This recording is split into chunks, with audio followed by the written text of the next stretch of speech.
How will you know whether my voice is... Oh.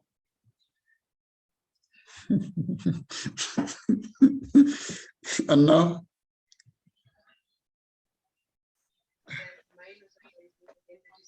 Maybe I've muted on there.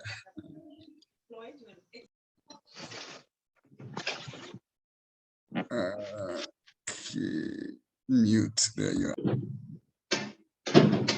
Need to put off the pump. The pump.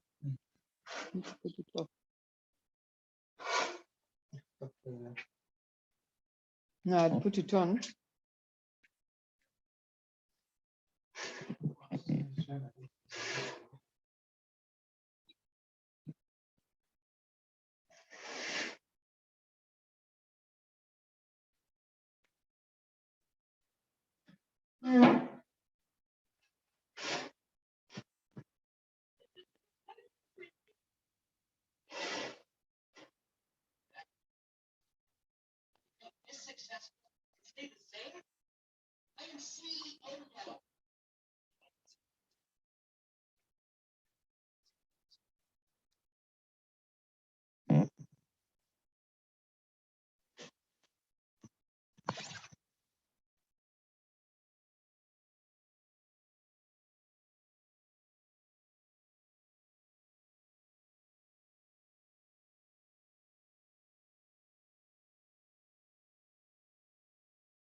Bro, how are you?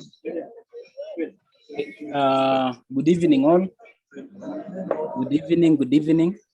I hope you can all hear me. We want to start in a short while, but there are some people who have left. They have not muted, so there's a lot of background noise. Just a moment, we try to unmute them. Oh, good. Okay. So good evening. Some background noise.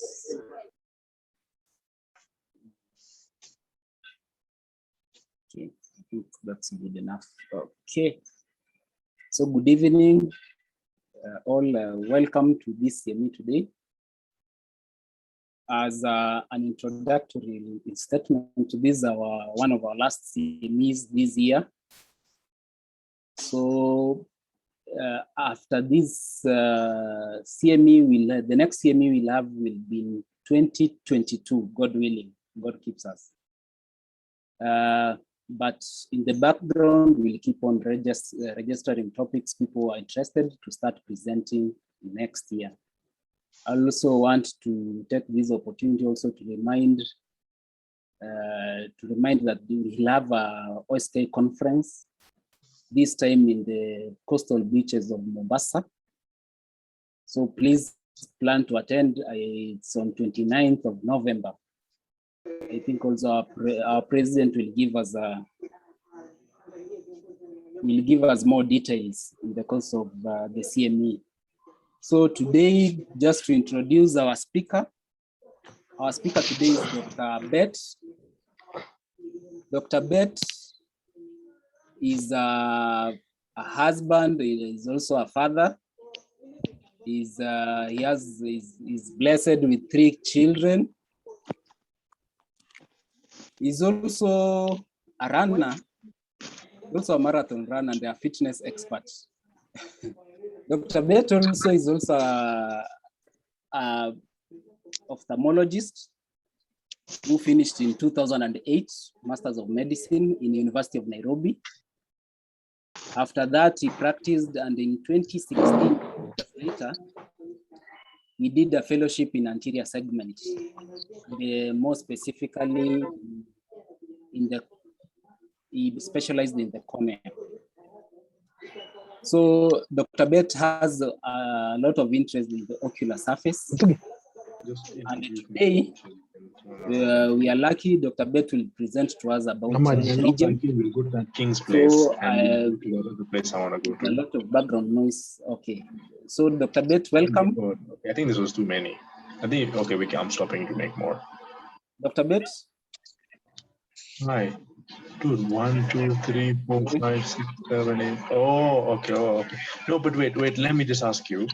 Dr. Bett? I didn't want to pick your brain. For what reason are you making this mess? Dr. Nyakagwa, can you hear me?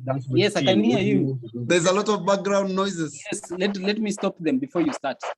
Okay, okay. Yes.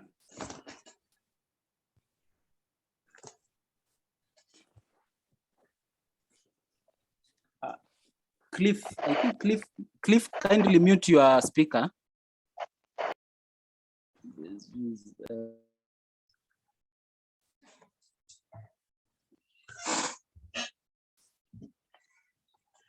Okay.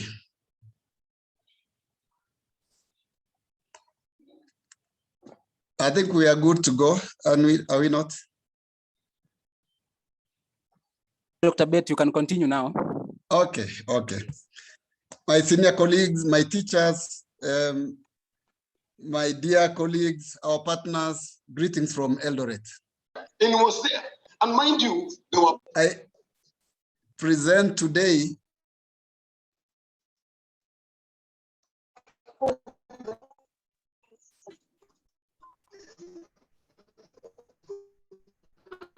Good evening. I present today on a subject that we're all experts in. It's a short presentation because there's nothing much, nothing new to talk about. And the subject today is on pterygium. Wow. Dr. Bett, Please just mute. hold. Yes. Please mute. Dr. Ahmed, kindly mute your speaker.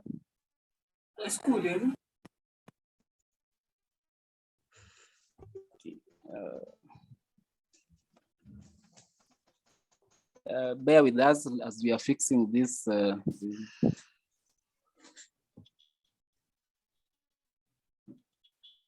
I think, yeah, Dr. Bett, this is okay now. I think you can continue. Okay, ladies and gentlemen, colleagues, seniors, teachers, karibuni to this short presentation on the subject that we all know. Greetings from Eldoret. Today, we discuss about pterygium.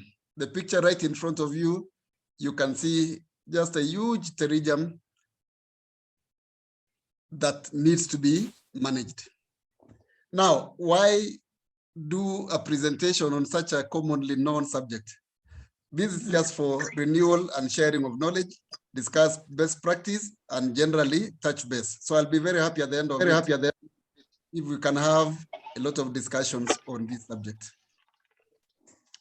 Our outline would be like that, but generally, starting from epidemiology, we know that pterygium is not common in temperate countries. It's common not beyond 26 degrees of the latitude. Yes. Yeah, that covers the tropical areas, north and south.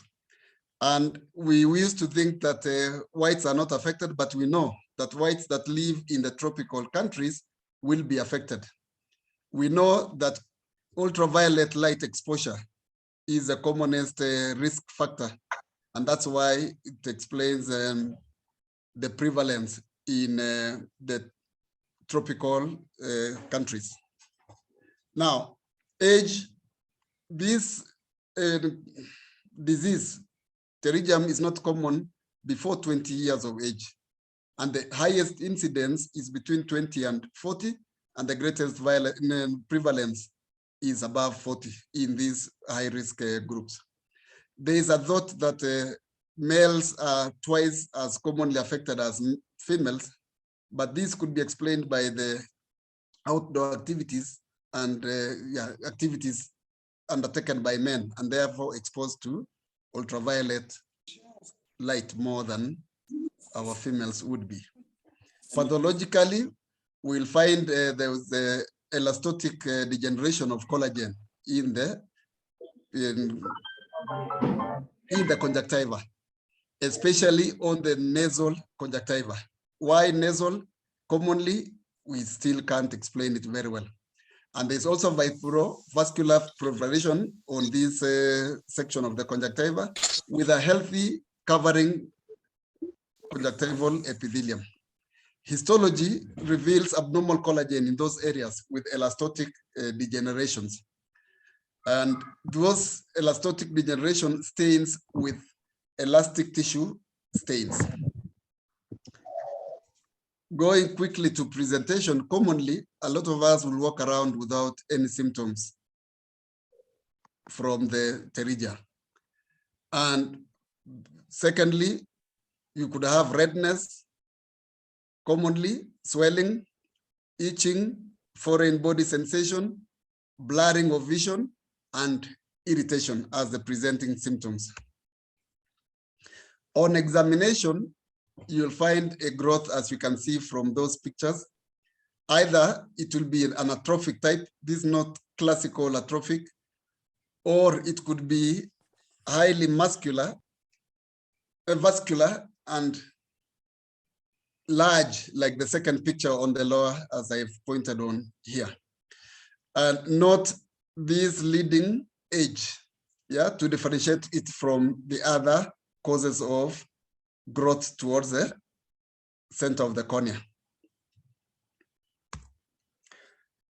As I explained, we think the causes are increased exposure to ultraviolet light, which creates those changes in the cellular composition of the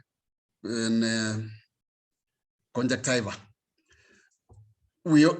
Science also thinks there's a male component to it. There's a male predisposition to it, and there is a genetic predisposition.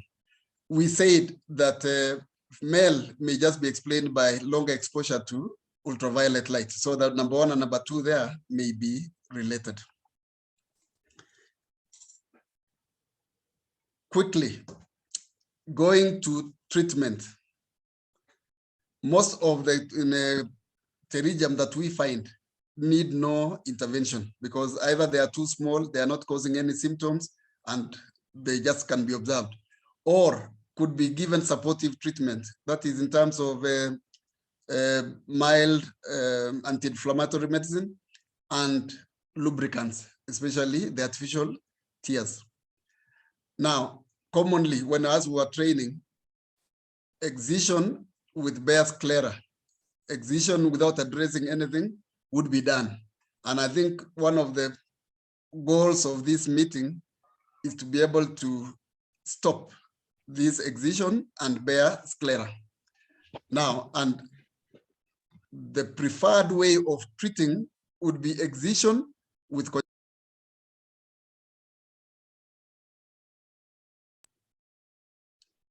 the host keeps muting me. Thank you. So there's excision with conjunctival grafting for straightforward pterygium, or there will be excision with conjunctival grafting with AMG, where the donor conjunctiva is not adequate to cover the defect left by the excision. Alternatively, for more complicated one would be to have an excision with conjunctival grafting with antimetabolite, either the 5-FU or mitomycin C. Now, when do we use that one? I think we will use antimetabolite commonly for those with high risk of recurrence. That will be the younger people, the people with a regrowth, and other high risk factors, together with the excision with conjunctival grafting with better irradiation of the bed, the resultant bed.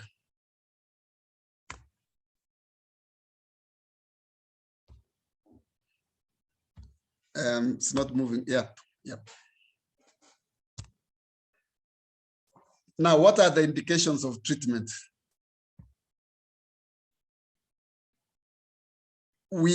Treatment for pterygium is indicated if they are symptomatic. And that is if they are involving the visual axis or causing visual changes because of the flattening of the cornea.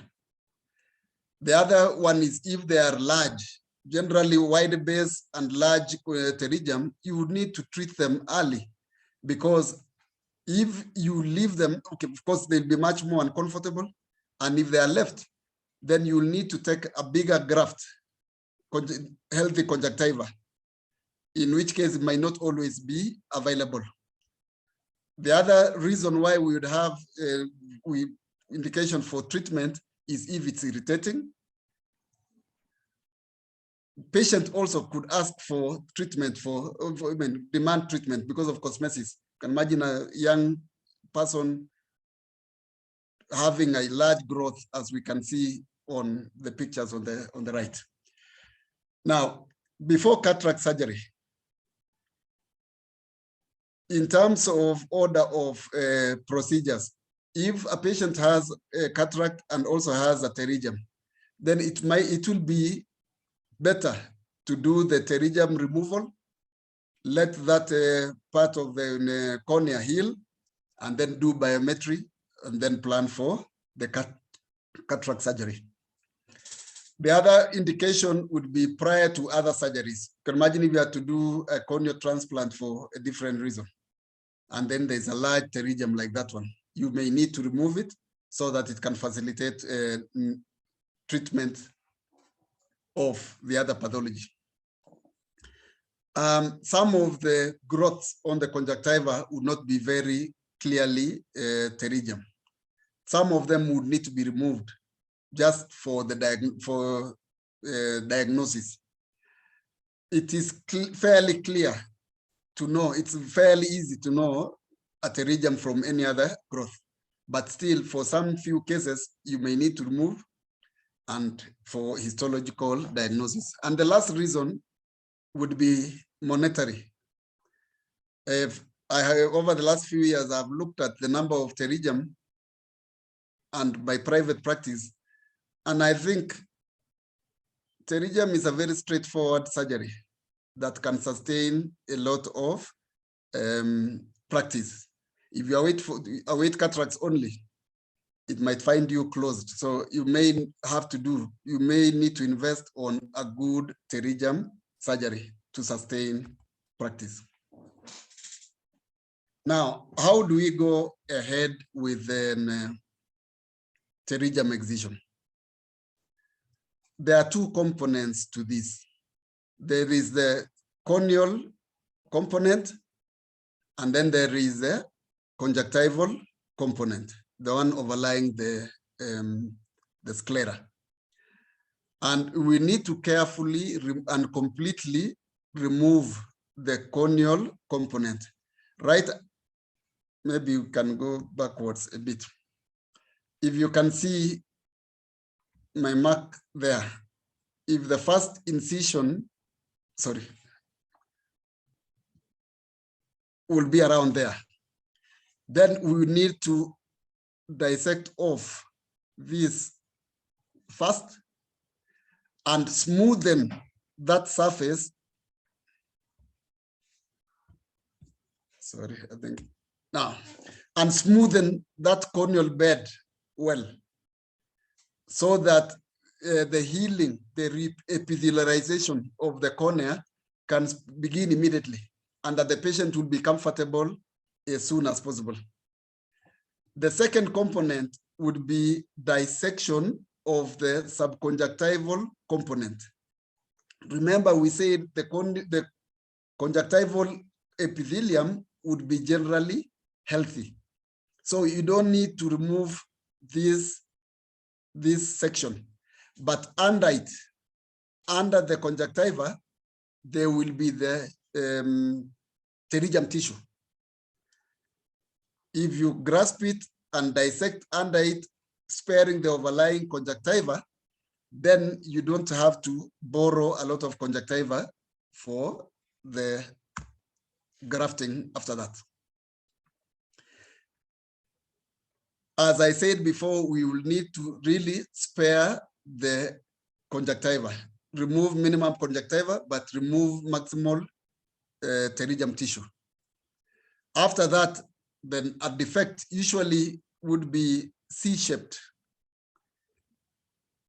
of bare sclera would appear.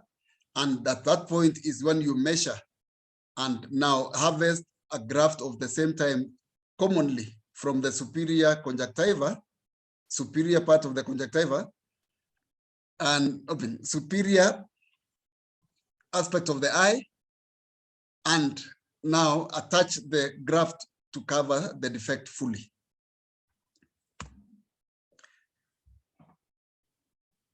Now that you have harvested the graft, how do you attach it? Commonly, we use vicryl sutures, spatulated, absorbable vicryl. The smaller, the better. Commonly, I use 7 O vicryl, up to 10 O vicryl, depending on the availability. Under other circumstances, we have used up to 5 O. Well, it will be a bit ugly in the beginning, but within a week they fall off and the outcome is usually the same. The other option for attachment of the borrowed graft is use of fibrin glue, the one you can see on the, I'm pointing here, T-Cell or other brands. I think the other brands now available. The upside of this is it makes the surgery much faster and the patient recovery much smoother. But this comes to at a cost of about 30,000 shillings. So if you can imagine adding 30,000 to the cost of a pterygium, then it might not make a lot of financial sense. Or the other hand of it, if you can combine several pterygiums and do it at the same time using one glue, it may make financial sense. There have been trials.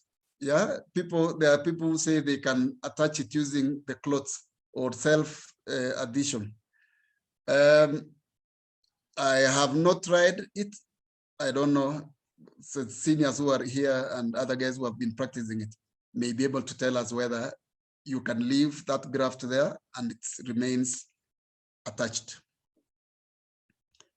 Remember, the suture type, the needle needs to be spatulated with a flat base, not cutting base, because then you will get into complications going through the sclera, cutting the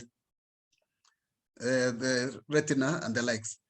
Also, a round bodied needle will make your surgery unpredictable because you will be using too much force. So this, if you can see that profile of the needle, is what you need so that you can get partial thickness of the sclera when you're attaching the conjunctiva. Especially at the limbus, the first two anchoring sutures. Now, how do we go about pterygium in special circumstances? And I've looked at recurrent pterygium, double pterygium, young patients who have lost a graft in cicatricial conjunctival disease. In recurrent pterygium, the challenge is, why did it recur? Yeah, and the only treatment, the treatment difference is you need to prevent the recurrence. And secondly, where do you harvest the graft from? So for recurrent pterygium, if you can't harvest it from above, from superior, then you may have to go to the inferior bulbar conjunctiva and harvest a similar graft so that you can cover the defect on the sclera. The other thing is that you need to use antimetabolites, yeah, for that, so that you don't get a recurrence, a second recurrence.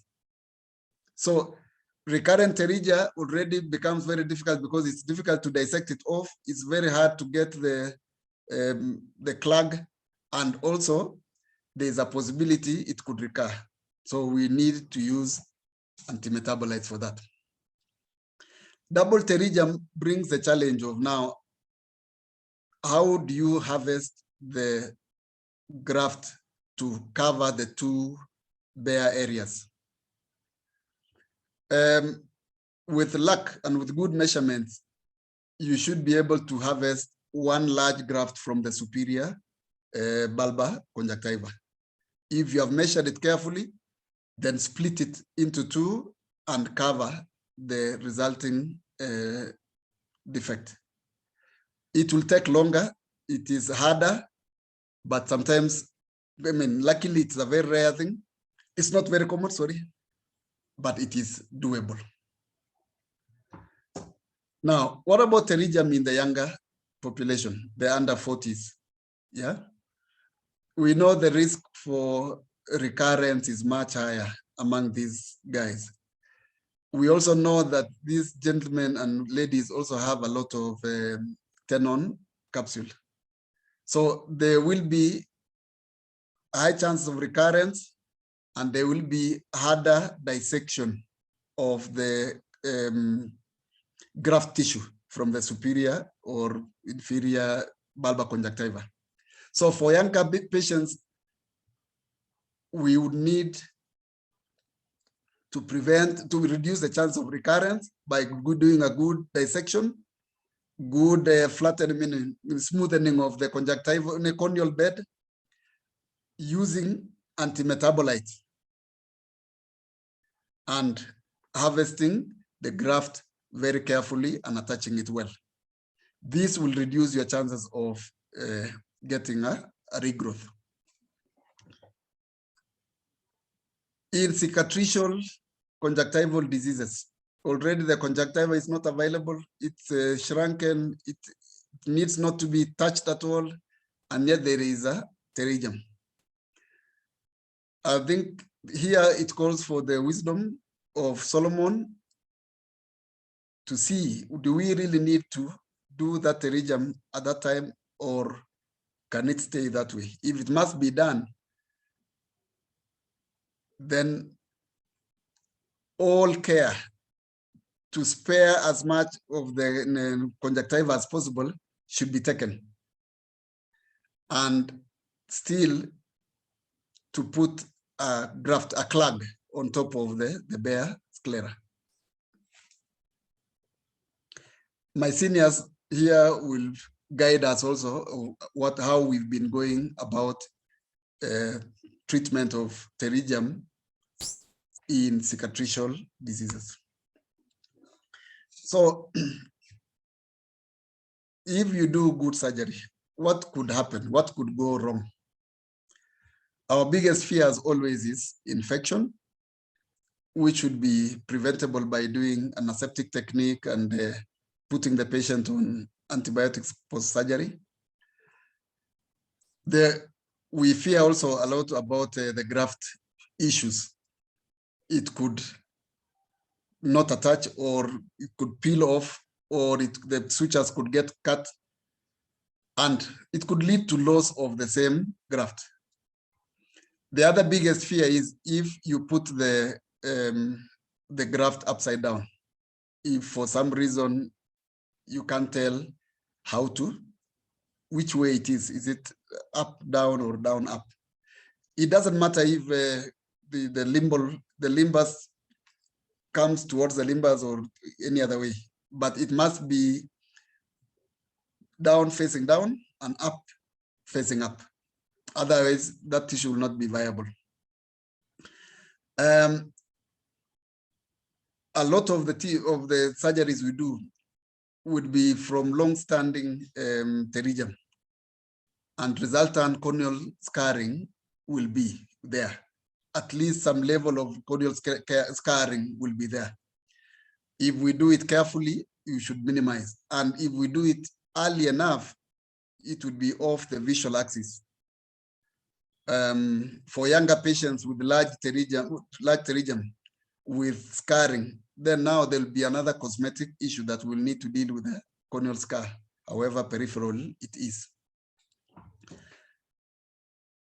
We have to be very worried about scleral melting, because from a cosmetic surgery to a loss of an eye, that would be a disastrous situation.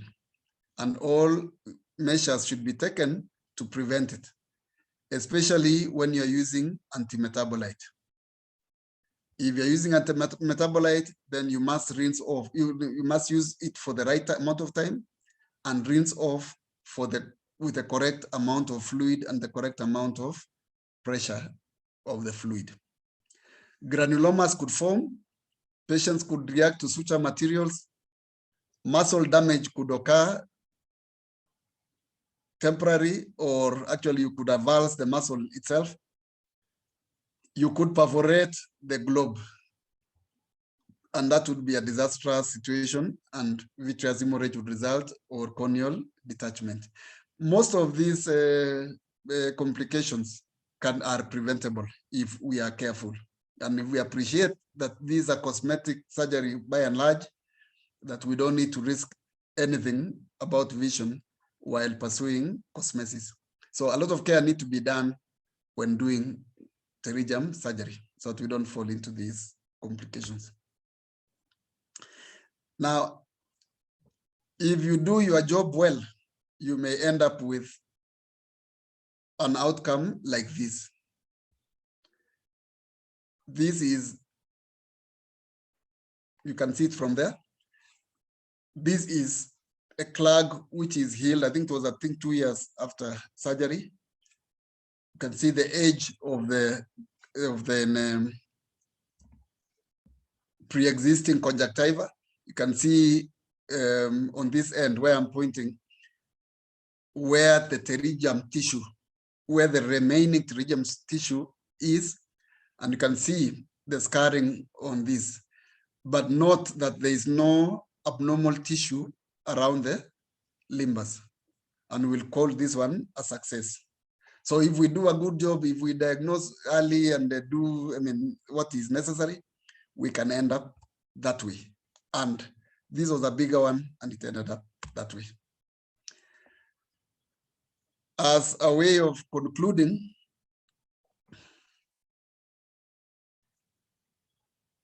way forward, I think I still see quite a number of people doing bare sclera excision of the pterygium. I think we need to discourage it completely because the patient remains ill for a long time. The recurrence rate is very high, and the outcome, the cosmetic outcome, is not good. We all need to invest time and YouTube and learn how to do pterygium excision with clog, while considering the risk factors. That what are the risks of recurrence, so that we don't go to the old school whereby we were fearing doing pterygium surgery because of the high recurrence rate. Yeah, if we do with a clog, the chances of recurrence are much, much, much lower. And therefore, there is no justification for delayed treatment. Any patient who demands for surgery from us should be able to get the surgery. Okay. This was a short one. I'm finished. Back to you, Nyakagwa.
So thank you,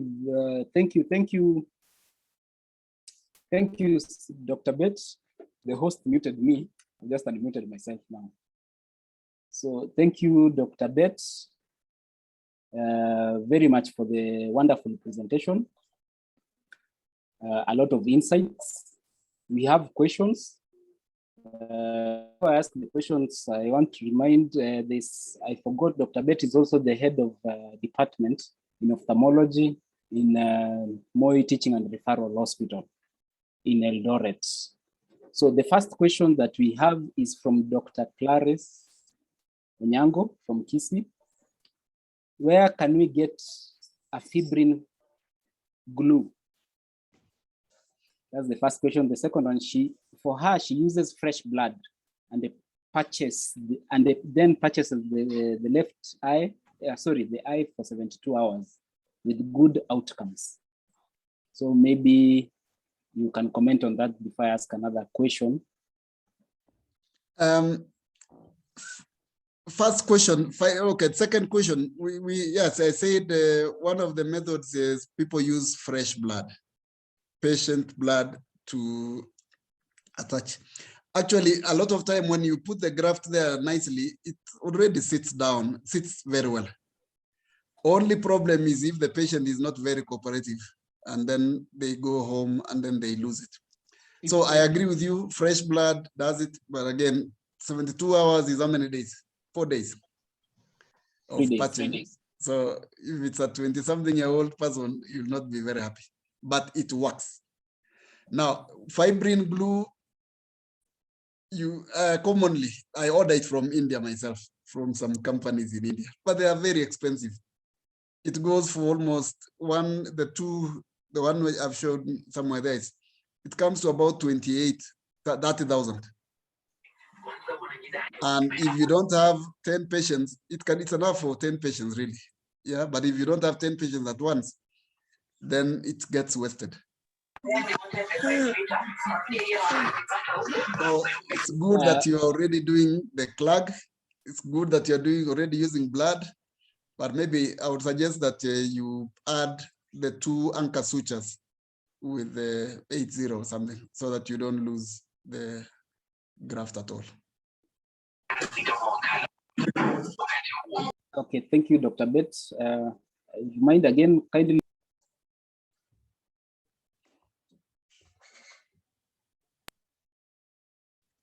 Thank you, Dr. Bett, for that answer. Then Dr. Anjiku, there, she says it's a great talk. What concentration of antimetabolites and for how long will you use it? Okay, great question there. Because we use either 5-FU or mitomycin. So it depends.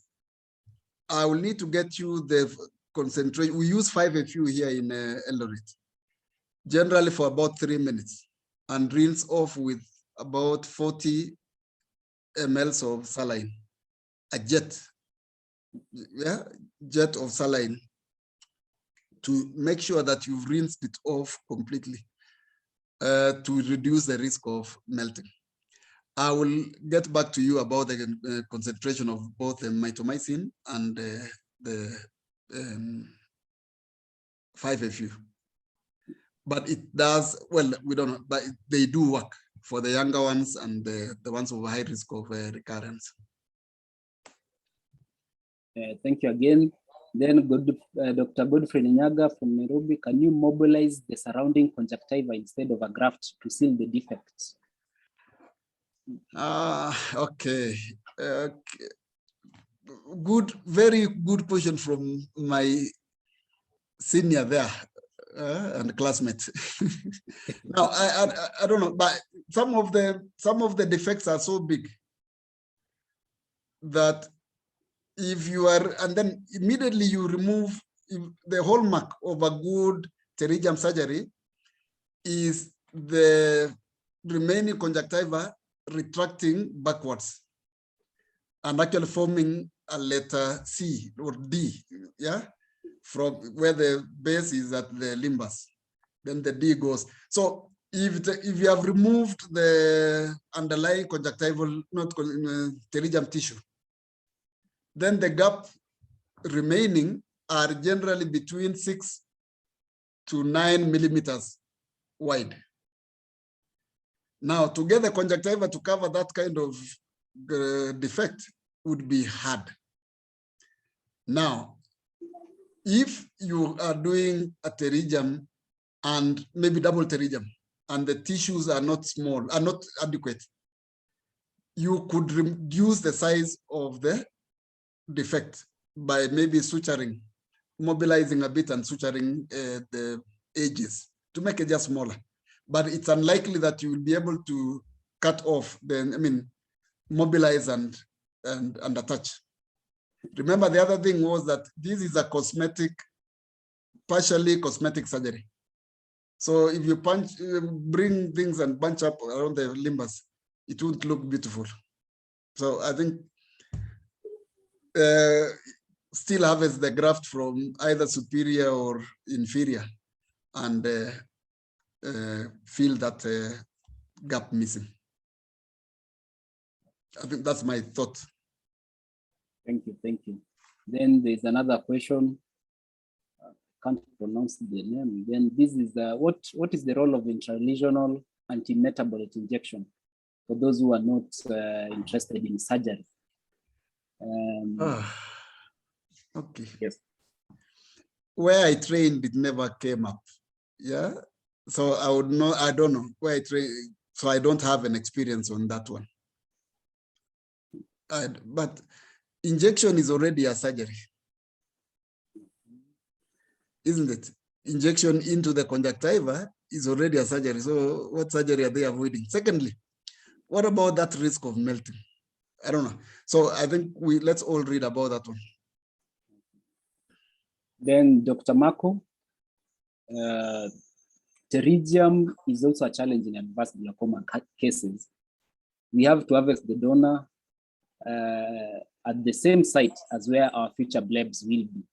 I think that's more of a comment. Maybe you can comment it later. Let me add a question before you answer both. Then Dr. Sandhya, is fibrin glue available here in Kenya? I think that one has been answered already, that you import it from India. But maybe you can comment on both. Very good question, Dr. Marco.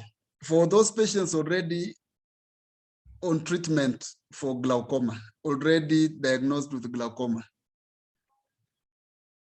your question is very valid. Then we would move and harvest the graft from the inferior bulbar conjunctiva, just like the way we do for a recurrent conjunctiva. Also, we could move a bit nasal, yeah, superior nasal. If it's not a very big graft being harvested, we can still share positions, because anyway, the conjunctiva will form, but there will be a lot of scarring. It will make you in the trabeculectomy much more difficult. So either we'll harvest it from inferiorly or from superior nasally, if it's not a big one necessary. So, but that's a very big concern. And even for cataract surgery, SICS, we'll still need that area. But luckily the conjunctiva is not as important in cataract surgery as it is in trabeculectomies. Fibrin glue, it is difficult to get. It's expensive and difficult to get. There's no, I'm not aware yet of a local supplier here. So we still get it from abroad. Now, the outcome of the surgery is not too different when you use fibrin glue and when you use 8 or 9 or Vicryl or something like that. You can also use nylon, although it will just irritate the patient much more, for 7 days only. So in the meantime, I don't think we need to insist on the glue too much. I think it would be enough to do a good dissection, harvest a nice graft, do good attachment at the base, at the limbus, and then conjunctiva to conjunctiva to a total of, is it 9 sutures? 9 or 10, thereabout. It takes much longer, but it is the same outcome, same as SICS and FECO. Glue and suture, the outcome is the same. Okay. Again, we have 2 more questions. So one here is from Dr. Faith Masila from Nairobi. Which is the best anesthesia to use? And then the second question is from Dr. Jaffaji. What advice do you have for patients to avoid recurrence, considering the causes?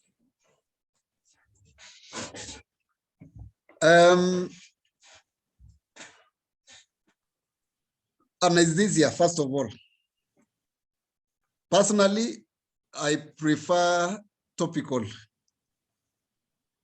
Personally, I prefer topical, but that depends on the patient. If the patient is cooperative, topical is the easiest.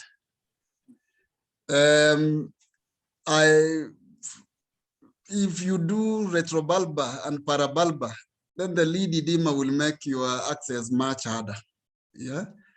So a lot of time, if the patient cannot tolerate, not cooperate enough, maybe just subconjunctival around the lesion to inflate the conjunctiva, and then we should be able to finish.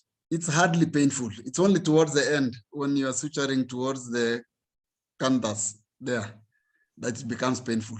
But commonly, we can use topical anesthesia.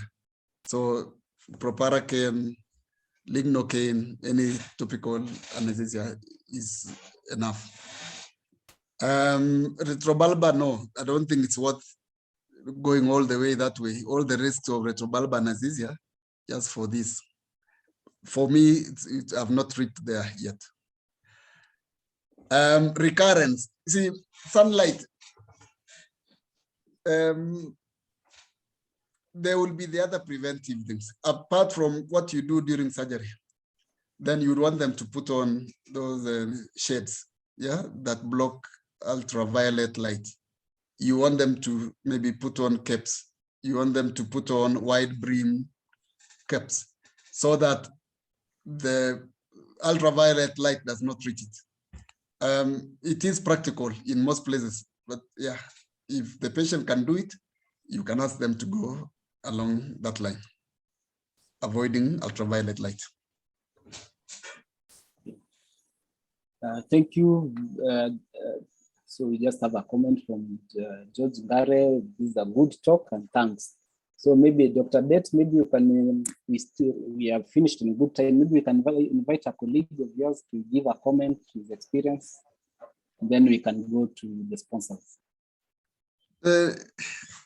I see Dr. Nyaga somewhere there. Let him give a comment too. And I think all of us are practitioners of pterygium removal. We could share our experiences. Maybe the next question is, what proportion of us are already doing pterygium excision with an autograft? Yeah, and those who are not doing it, how are they preventing recurrence? And how are they getting good outcomes? And then I'll also invite maybe Dr. Mukiri, I see him around somewhere there. Could give a comment. Dr. Nyaga. Dr. Nyaga?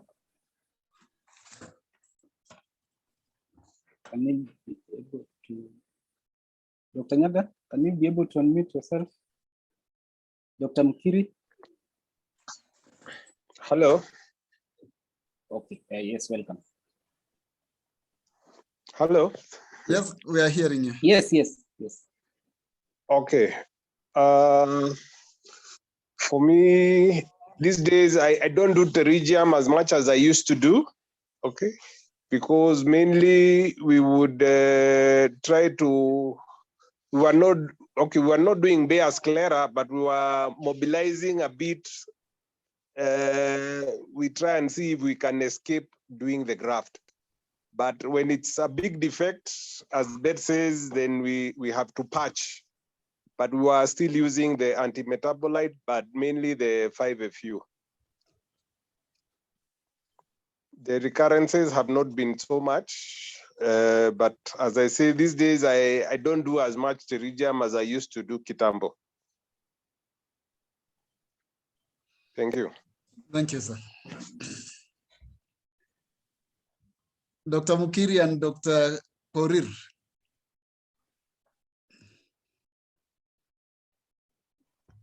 Dr. Korir, Dr. Mukiri? Oh, and thank you very much, Dr. Bett. I think that was a good presentation. You captured everything. I'll just reiterate what Dr. Marco says. With every patient with the pterygium, you want to, have a disc assessment before you do the surgery so that you preserve the superior part. Then I think the other comment I would say is what Dr. Nyaga has said. Getting a free graft sometimes takes a long surgery. It takes a bit more time compared to just sliding it. So I've been trying to transition to just freeing the conj completely from the tenons and then sliding it downwards. It actually has good outcome. And from when you do that, sometimes even the area where you've harvested the tissue, that's the superior part, gets up being covered a little bit with the conj. And it does look beautiful. And I'm slowly getting convinced that, that might be a better solution. And then the other thing is that you're sliding down a flap, which is vascularized. So I haven't seen much retraction. I think the trick is to just free it very well from the tenons, and you get good results. Thank you very much, Dr. Bett. That's all I have to say.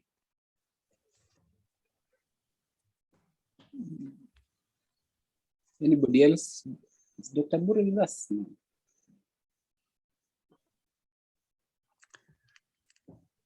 Anybody? Dr. Mukiri is somewhere here. Dr. Mukiri? Yes, good evening. Good evening, Doc. For the very small pterygiums, then I see that what Dr. Korir said about undermining very well, and sliding it and suturing works very well. But when the defect is quite big, then sliding becomes quite difficult because you have to give allowance for movement of the eye to the extreme opposite side, to the temporal side. So it's only in very small pterygiums that it will work. I think that's my comment for that.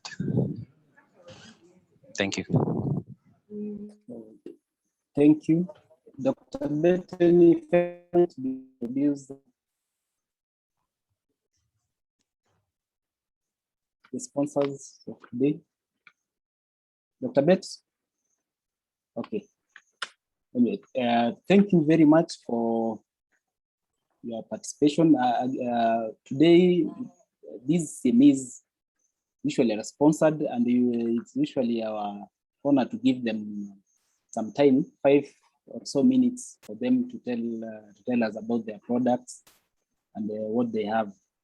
So this CME was sponsored courtesy of Dawa, the pharmaceutical company, and we have here Mr. Evans Mbagora, who is going to give us a small talk. So hopefully it'll take probably 5 minutes. Then I'll invite our president to give his final remarks, and then we can close. So welcome, Mr. Evans. Thank you very much, Frank. Maybe I'd request Dr. Bett to stop sharing his presentation so that I can share mine. There you go.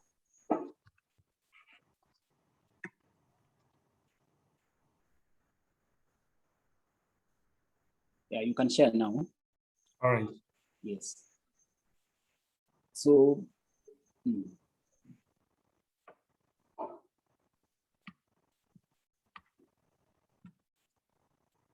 good. Just let me know if it is, you can see the Yeah, screen. we can all see it. Yes, very good. Okay, great. So thank you very much, Dr. Frank and Dr. Bett, for the wonderful presentation. I want to thank OSK for allowing Dawa to partner with you guys and be part of your CMEs. This is part of Dawa's commitment in facilitating medical education. So I'm Evans Mbagara. I work as a product manager at Dawa Life Sciences. A brief overview of the company. Dawa Life Sciences is a leading pharmaceutical manufacturer in East Africa, and our commitment is to deliver the best value to patients through partnership with scientific community, investing in quality products and medical education through such forums. Our promise, we capture it as three points. You're saying that we want to offer quality and effective medication.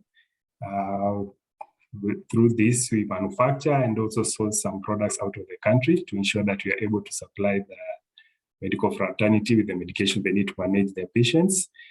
We invested in an effective supply and distribution channel to ensure that most of our products are available across the country. And as I mentioned earlier, we also have a manufacturing plant, which is at WHO standards to ensure that we can provide quality products to the market. We say that Dawa is a one-stop shop for eye care solutions. So we have both eye drops division and the ophthalmic devices division. So for our eye drops division, we source our products from Orolab. This is the manufacturing arm of the Aravind eye care system. And I'll take us through some of the products that we have in the market. For ophthalmic devices, we are sourcing our products from Cedar Farm. I'm sure those who've interacted with Cedar Farm products can vouch for the quality that they offer. And this includes the ophthalmic knives, intraocular lenses, and ophthalmic drips. For the Cedar Farm range, we have a range of ophthalmic microsurgical knives. We've been out of stock due to some logistic reasons, but we want to assure you that at least by the end of next month, you should be having the stocks available, and our representative will be coming to discuss more with you about them. We also have intraocular lenses. This includes the PMMS, the foldable lenses, that's the one piece, and the sclerofixated lenses. Apart from that, we also have the surgical apparels, and we offer some good quality drips in 2 dimensions. We have the 100 by 120 centimeters and the 50 by 60 centimeters. These are still currently available. This can be ordered. Apart from that, you also have the ophthalmic solutions, that the balanced salt solutions, and also ophthalmic viscoelastics, sodium hyaluronate 1.8%, and Orovisc, the PFS. This is, I have to point out, this is from Orolab, but we are also supplying it to the market.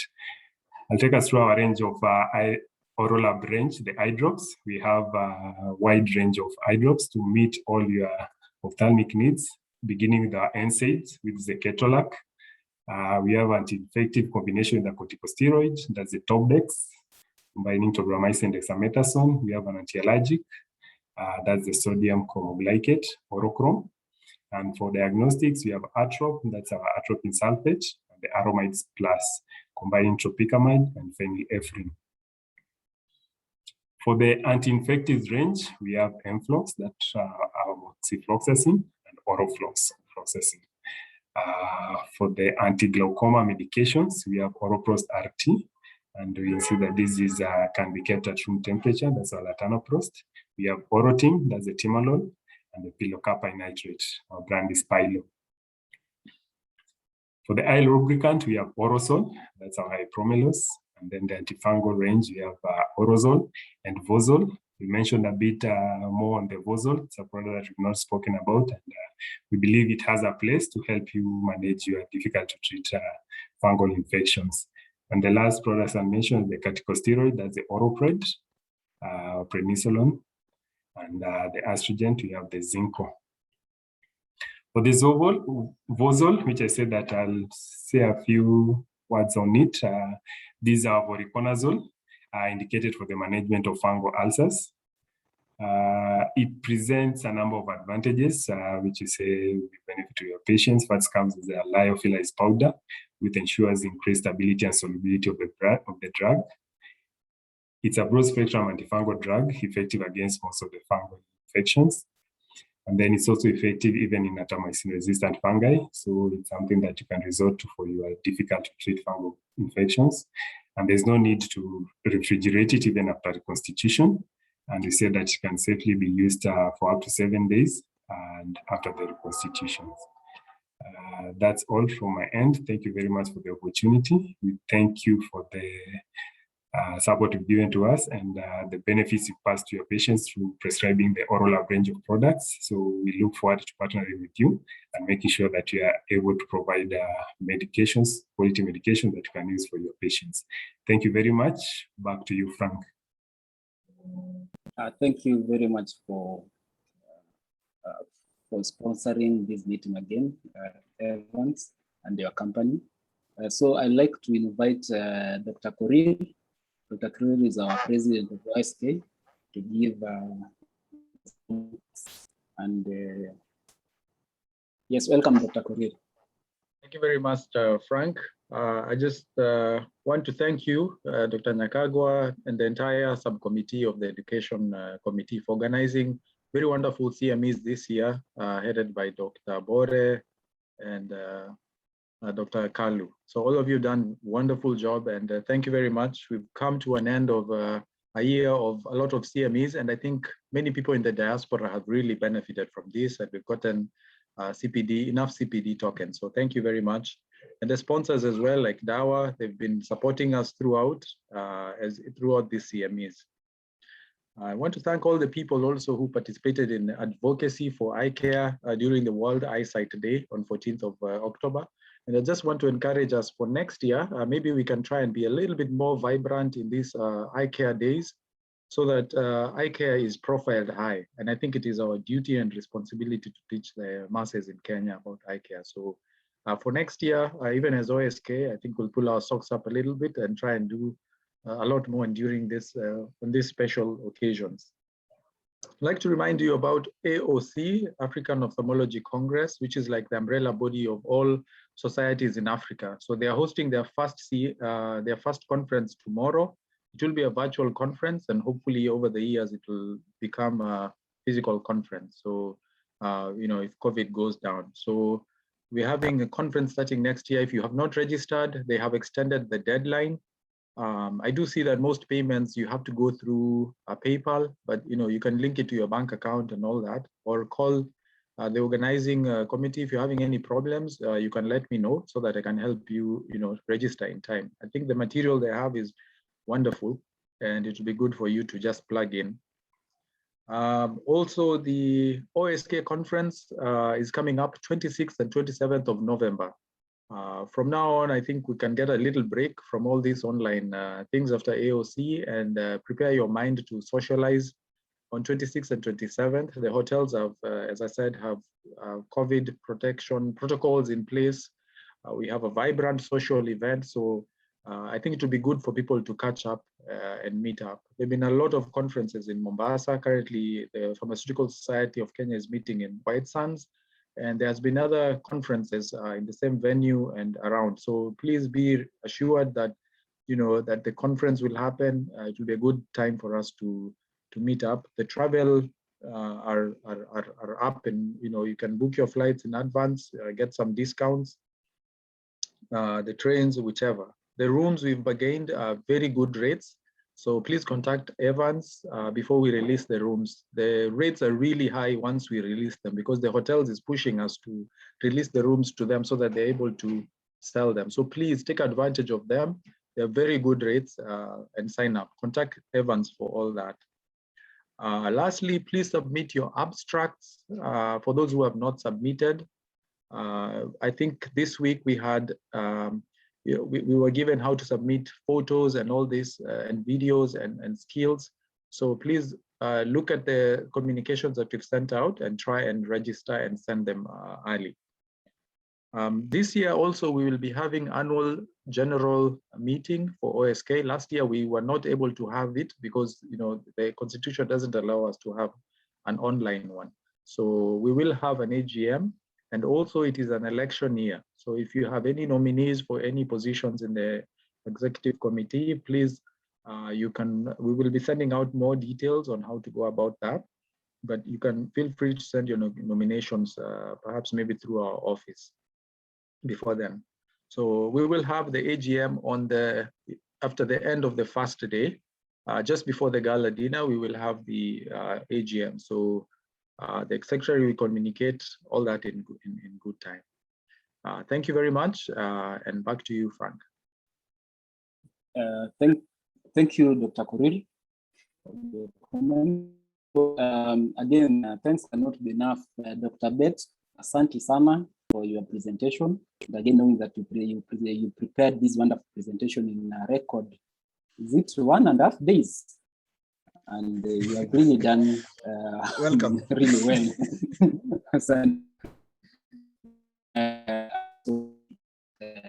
Mr. Evans and your company DAWA for hosting, for sponsoring this CME. I also want to thank every participant who participated today. So my last comment, I also want to thank the CME group, since we have reached the end of the CMEs as we have been told by the president. So I want to thank our team, Dr. Bore, Dr. Kalu, Dr. Lois, and me, myself. So thank you. So until next year, 2022, see you. You have the pleasure now to leave.